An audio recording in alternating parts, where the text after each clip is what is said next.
Bienvenida Laura Costa, es una santafesina que es la referente de la lucha por el cannabis medicinal en la provincia y también a nivel nacional. De tal manera que ha logrado que la semana que viene ya se empiece a discutir en una audiencia pública este tema en la Corte Suprema de Justicia de la Nación. Laura, ¿cómo empezó esta lucha? Bueno, mira, yo comienzo con este tema porque, bueno, a raíz de que mi hija tiene una patología bastante severa que tiene que ver con que acarrea una epilepsia refractaria, bueno, empezamos a investigar sobre las propiedades del cannabis. Veníamos con anticonvulsivantes, muchas pastillas. Narela siempre, bueno, esta epilepsia no la podíamos controlar. Fue deteriorante durante todo el proceso hasta a los 9 años de edad.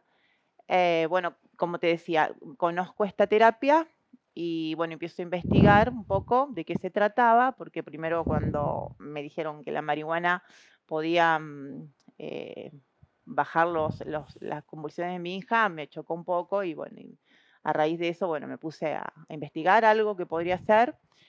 Y bueno, empezamos ahí. Empiezo con Narela con estos tipos de preparados de aceites caseros de la planta en sí. Y bueno, y vamos más allá, porque en el camino de este conocimiento me encuentro con más mamás que yo ya venía conociendo, dentro de, por ejemplo, por mencionarte el Hospital de Niños. Nosotras nos conocemos más de ahí que de otro lado con hoy las amistades que tenemos. Entonces empezamos a investigar más, nos unimos en grupo, nos fuimos encontrando en el camino y más allá de empezar a darle los preparados a nuestros hijos, fuimos por una legislación. Es tal así que en el año 2016 propusimos la ley del cannabis medicinal en la provincia de Santa Fe, el primer proyecto impulsado por Macame, por este grupo de mamás bueno, que venía batallando con todo esto. Y bueno, y así comenzó esta lucha y hubo un recorrido largo, o sea, ya pasaron bastantes años, ya 6, y, y bueno, un montón de cosas en el medio que todavía seguimos reclamando, ¿no es cierto?, más derechos que nos corresponden a las mamás. ¿Cuántos años tiene tu hija Narela y cuándo fue que empezaste, en qué año, digamos, empezaste a investigar? ¿Cómo fue también ese primer momento donde dijiste, bueno, me voy a poner a cocinar el aceite, Mm. voy a hacerlo en mi casa y empezaste a probar? Bueno, Nare tenía 9 años. Yo comienzo a investigar 2015, fines del 2015, por una mamá que también le estaba dando aceite a su hija. Bueno, empiezo con ella, digo, bueno, me animo. Primero le había llevado un médico a Rosario para ver si me podía prescribir un aceite que venía importado, que se llama Charlotte.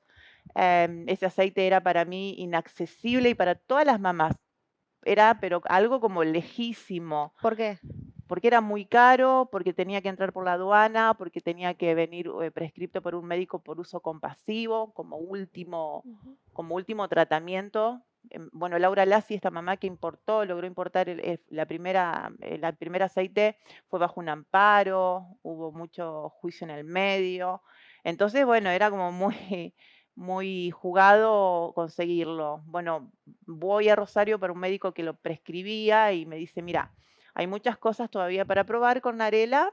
em, Esto por ahora no. Bueno, y digo yo, bueno, no, hasta acá llegué, porque Narela venía con muchas convulsiones, venía sufriendo mucho.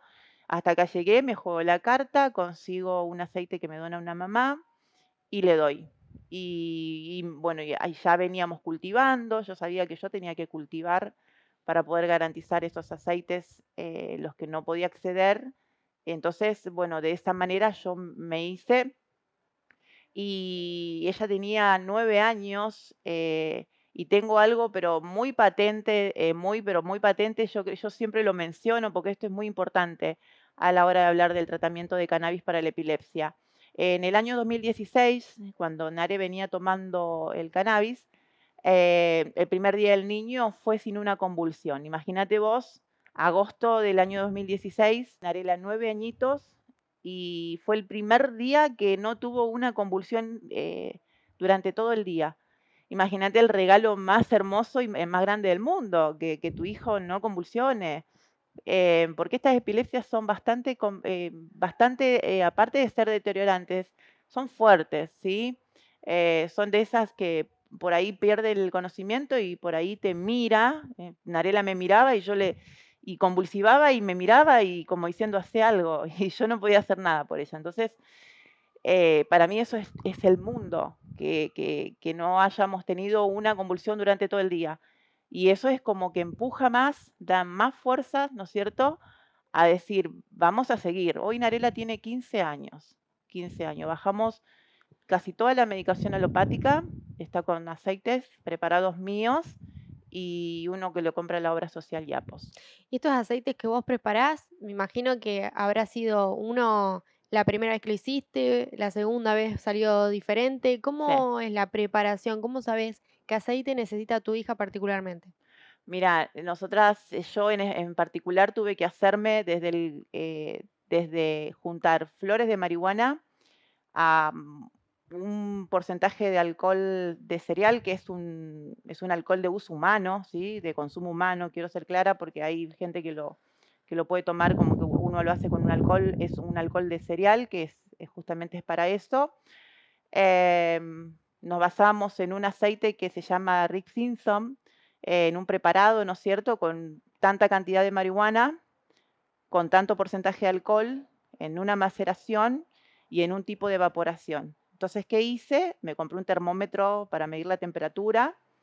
En ese termómetro, bueno, lo ponía a baño María, ¿no es cierto?, al todo el preparado, y con ese termómetro iba midiendo la temperatura que no se me suba.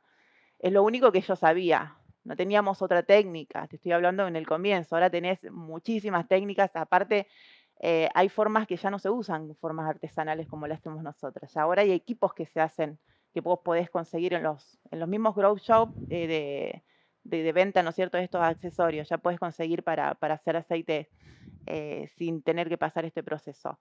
Yo me quedé con la antigua todavía porque creo que este método le sirve a mi hija y le sirve a los nenes de la asociación, que las mamás lo hacen, ¿no es cierto?, particularmente.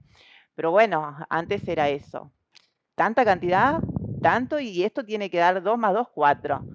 Y hoy, gracias a todo este laburo y el trabajo que tuvo Macame, hoy podemos ensayar estos aceites que le hacemos a nuestros nenes en la Universidad Nacional de Rosario, por ejemplo. Allí tenemos un convenio, ¿no es cierto?, que lo habíamos logrado también en el año 2019, un convenio donde las mamás con gratuidad tienen el acceso para analizar la trazabilidad de los aceites. ¿Cómo llega Macamé a la Corte Suprema de Justicia de la Nación a discutir este tema? Bueno, nosotras en el año 2018 habíamos propuesto a la Justicia Federal santafesina un amparo para que se nos dé protección por los cultivos de cannabis en nuestras casas. Nosotras pedimos este amparo y en la medida también una cautelar para que antes del fallo también se nos dé la garantía de cultivar tranquilas. Eso se nos negó.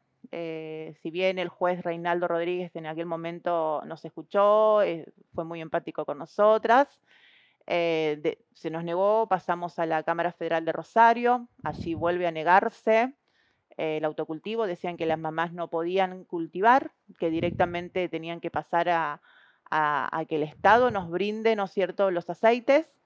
Y bueno, nosotras ya veníamos cultivando igual, no es que nosotras fuimos a la justicia a decirles denos permiso, no, protéjannos, no nos persigan, porque cultivar ya lo veníamos haciendo. Bueno, eso se nos negó, nuestros patrocinadores, que son Guillermina Fregona, el doctor Mariano Bar, el doctor Jorge Rondina, el doctor Jorge Gena en aquel momento, apelaron a la Corte Suprema de Justicia y bueno, y en la Corte Suprema de Justicia lo que nos enteramos este año, ¿sí?, fin de año en realidad del año pasado, que nos llama Audiencia Pública Nacional, ¿sí? Esa audiencia pública que se dan 2 al año, ¿sí? La nuestra es la número 39, que justamente la Corte Suprema considera que el caso Macame es relevante y es, por supuesto, importante para la sociedad, porque estamos pidiendo justamente que se despenalice el cultivo de cannabis para las mamás que estamos haciéndolo por cuestiones de salud.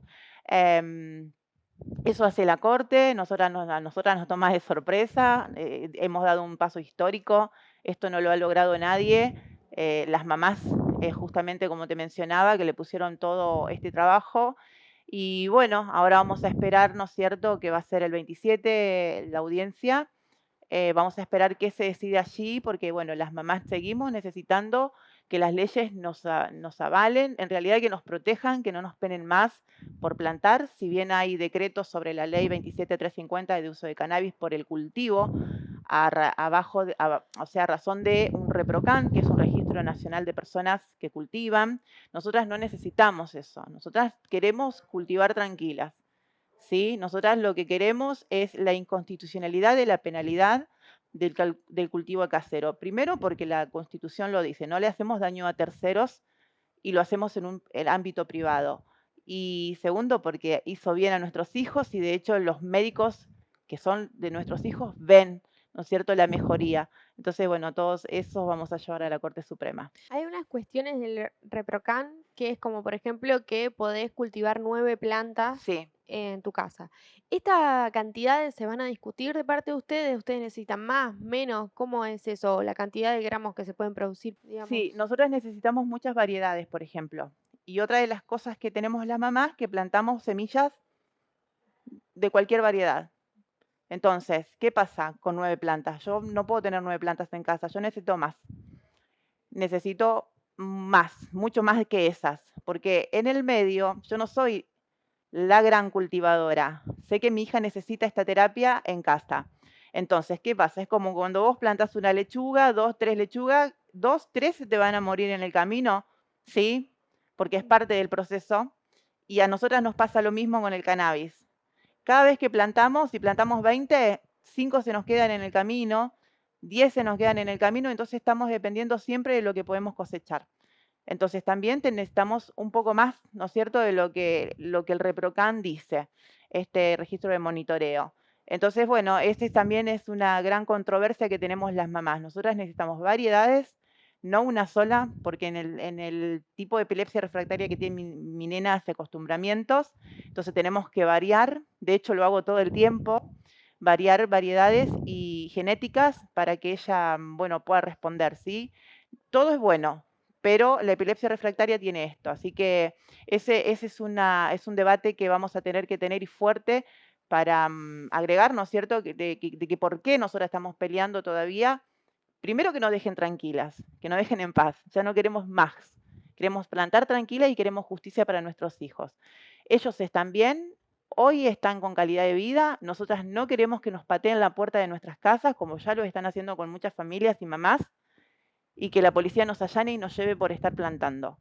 Más allá de ReproCan, tenemos esto. El ReproCan no lo monitorea la justicia, lo monitorea el Ministerio de Salud de la Nación. Entonces, es una controversia porque ni siquiera lo hace un juez.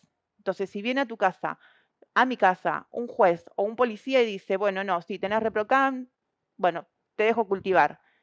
Pero a otras personas no están pasando lo mismo. A otras personas las llevan presas por plantar. Bueno, hoy está el uso recreativo también incluido. De hecho, hay muchos que se están haciendo justamente este registro para poder hacerlo.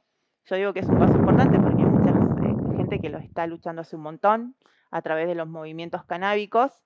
Pero bueno, esto es cuestión de salud. Nosotras necesitamos variedades y, como te mencionaba, justicia por nuestros hijos.